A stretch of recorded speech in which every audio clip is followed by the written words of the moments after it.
Hello YouTube, so this is my second video on how to fix the Bestway hot tub again. This time we're talking about the air valve down there and how to fix that. The last video was the Error 01 and Error 02 code, and this time I'm going to show you how to fix the air valve, which is not very well designed.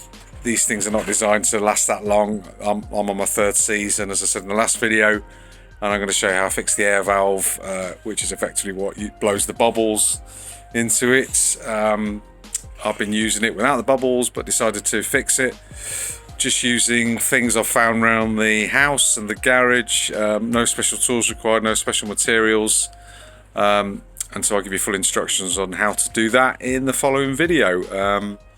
I'll put a link into the other video where I fixed the Error 1 and Error 2 code. You'll also see links in there to impellers that I've now found, and I'll put them on my eBay shop if you want them, along with some of the O-rings that I found as well. So with the pull out and emptied, these are the valves. Obviously you've got your, this is where it pulls the water into the filter, that's where it sucks it out. And this again is your A pipe. You can see the problem with the leak coming back through the blower is this valve, and you can see there's a lot of calcification or whatever it is, because there's hard water around here, and this is not sealing properly around here, and this is where you're getting the leaks. So somehow I'm going to try and get that out to clean it. As you can see, it's just a simple rubber grommet that's pulled through from the other side, and obviously you can't get through to the other side, so I'm going to have a go at trying to push it through. And I know there are other videos on how you actually repair that one, so I'll have a go at that and see how far we get. But as you can see, it's pretty grotty.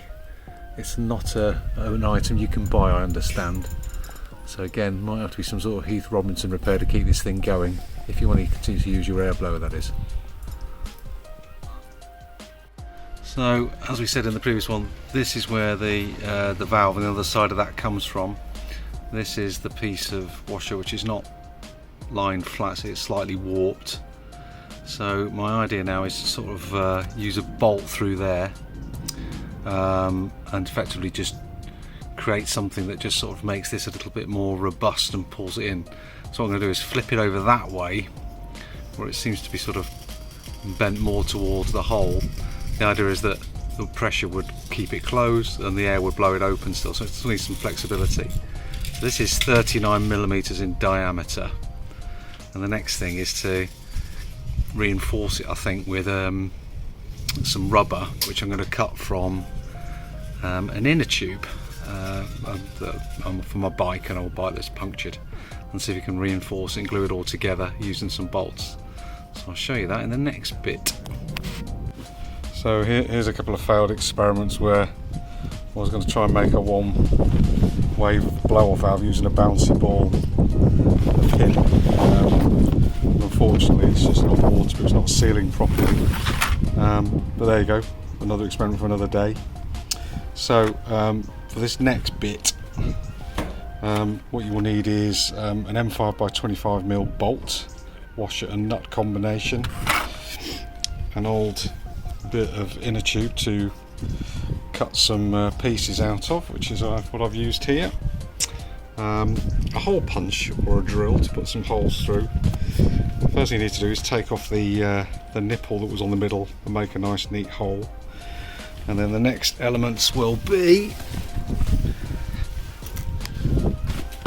a piece of plastic which I cut off the back of a recycled piece of plastic, found an extra washer.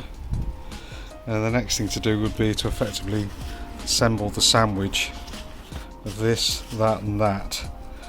So what I'll do is I'll assemble that and show you what the finished article looks like.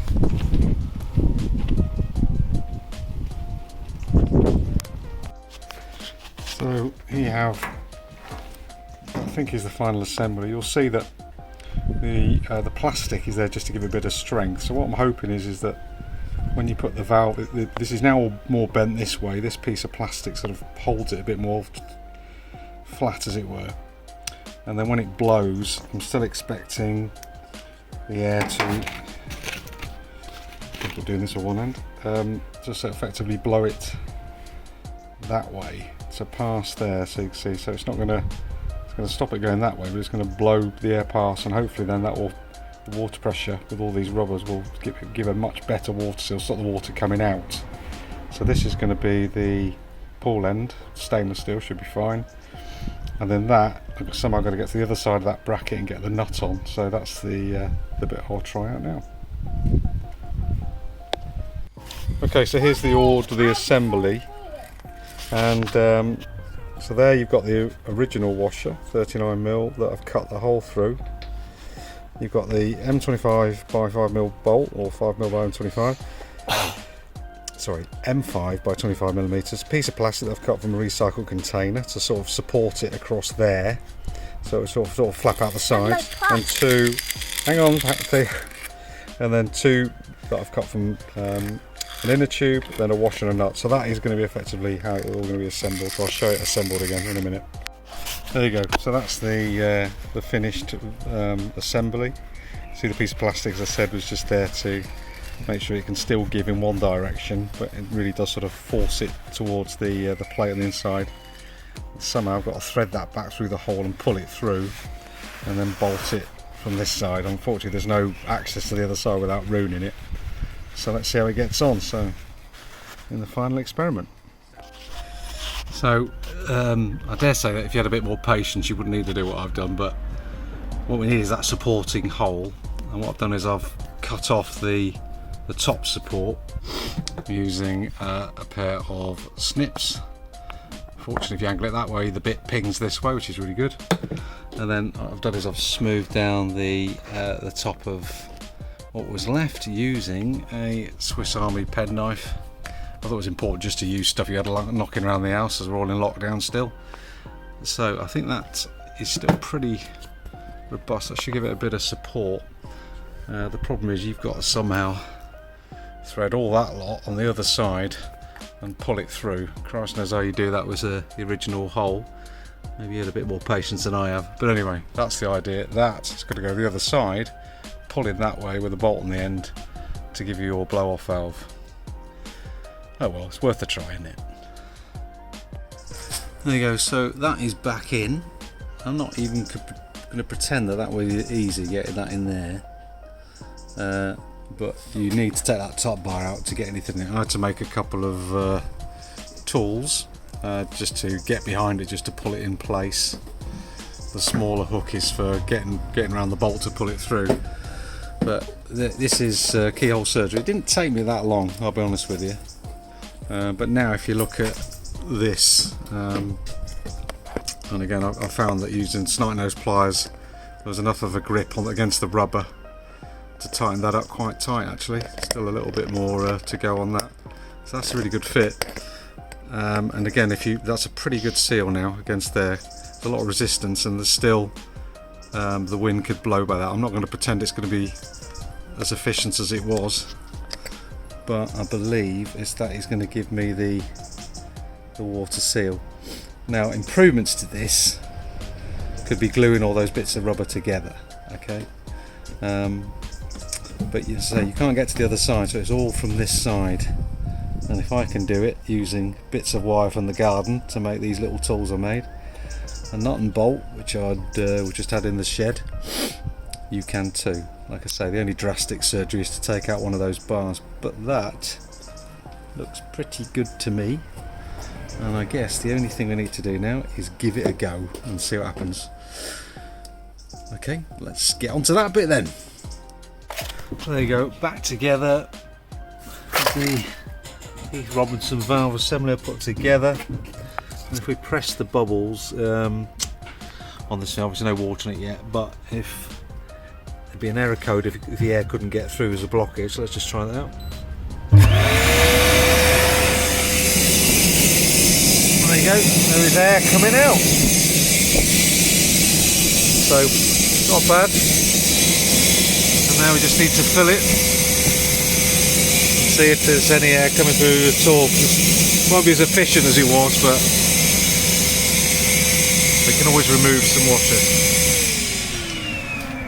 So, not a bad test run. Seems to be operating okay. No error codes at all. Let's fill it with water and try it out. Okay, so now we've got a bit of water in it. There's a bit of pressure on everything, so I've seen a slight leak.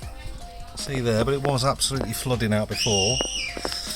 And what happened is it's going past the valve coming into here, and the ball valve is not covered, but that is not a massive leak really. So what we'll do now is we'll unlock it and we'll see how efficient the bubbles are. First time I've tried it, so you can see for yourself.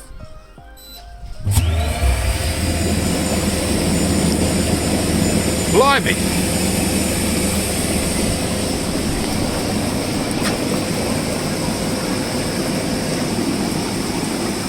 Probably not quite as efficient, but that looks like a bubbling spa to me.